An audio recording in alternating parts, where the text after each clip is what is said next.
Today we're going to learn how to back post double crochet. So to start this row, we're going to chain 3 and then turn our work. Now our first chain 3 will count as our first stitch, so we're going to work into the second double crochet in that row.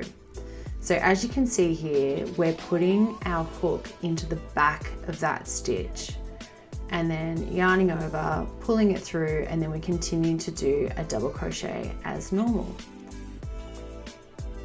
So let's have another look at that.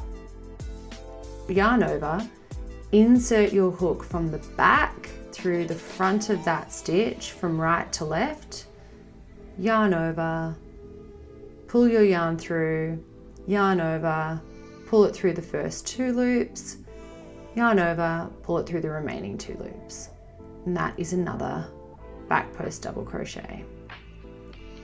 So you can see that our hook goes from right to left through the back of that stitch, yarn over, pull it through, and then double crochet like normal.